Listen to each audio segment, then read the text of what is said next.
क्या नाम है, रोमन न्यूमरल्स, यानी कि रोमन नंबर। रोमन नंबर कैसे होते हैं, जैसे आपने घड़ी में देखा होगा इस तरह से, ये जो नंबर होता है ये रोमन नंबर होता है ना, पता है ना। तो आप इसको गौर से देखिए क्या क्या दिख रहा है।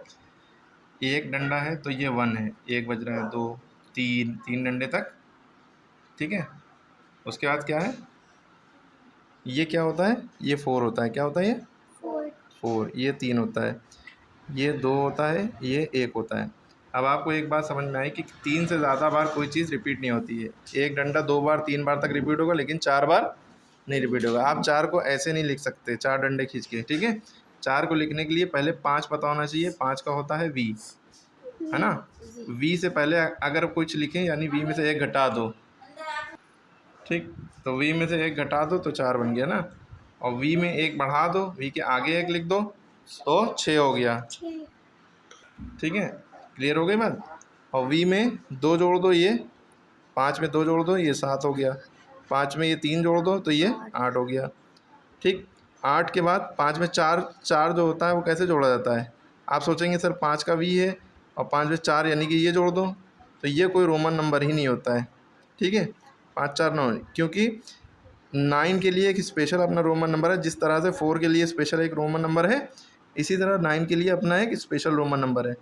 वो क्या है कि 10 पता हो, 10 का होता है x, उसमें से 1 घटा दो, यानी 10 से पहले 1 लिख दो तो ये 9 बन जाता है, ठीक। और 10 में अगर 1 जोड़ दो यानी 10 के आगे 1 लगा दो, 1 लगा दो तो ये 11 हो जाता है।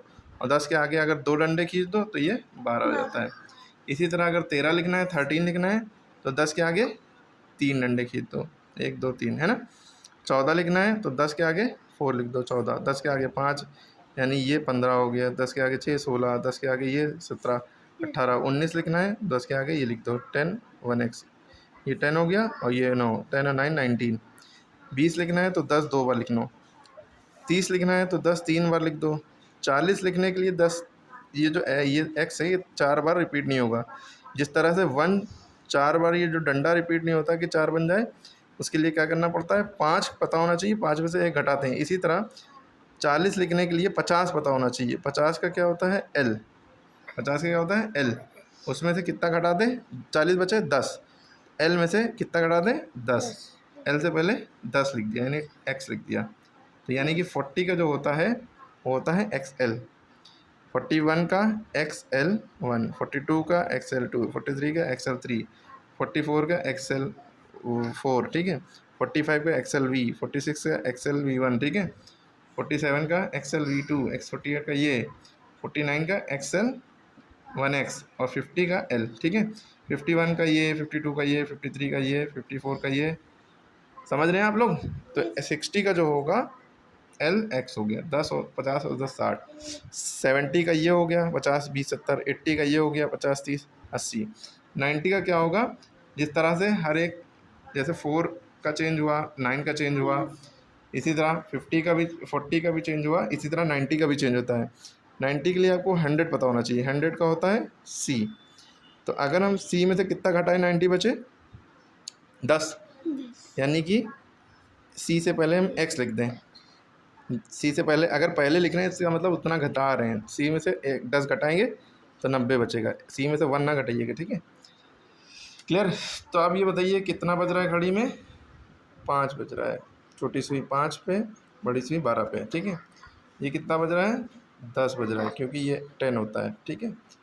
ये कितना बज रहा है, 1 बज रहा है। ये कितना बज रहा है, 3 बज रहा है, 3 o'clock। ये कितना बज रहा है, 2 बज रहा है। ये कितना बज रहा है, 11 बज रहा है। क्लियर हो गई बात। तो हमने जो अभी रोमन नंबर आपको बताए वो ये होते हैं रोमन नंबर, ठीक है। 1 का मतलब ये 7 रोमन नंबर होते हैं, याद रखिएगा। 0 का कोई रोमन नंबर नहीं होता है, 0 का रोमन नंबर नहीं होता है। तो आप सोचेंगे सर 10 का कैसे होगा, तो 10 का x होता है, ठीक है। 1 से शुरू होता है, 1 का ये है, 5 का v है, 10 का x होता है, 50 का l होता है, 100 का c होता है, 500 का d, 1000 का m। क्लियर हो गई बात। कुछ रूल्स होते हैं कि कैसे रिपीट हो। हाँ, यहाँ पे देखिए 90 का लिखा हुआ है, XC, 9 का लिखा है, ये 40 का XL हो गया, 400 का CD होता है, कॉम्पैक्ट डिस्क, ठीक है। X can be subtracted from N and C only once, ठीक है। 900 का कमेंट में बताइएगा, ठीक है। 10,000 का भी कमेंट में बताइएगा, देखें बता पाते हैं, ठीक। इसके बाद ये एक्सरसाइज है, इसको हम वीडियो में नेक्स्ट पार्ट में बता रहे हैं।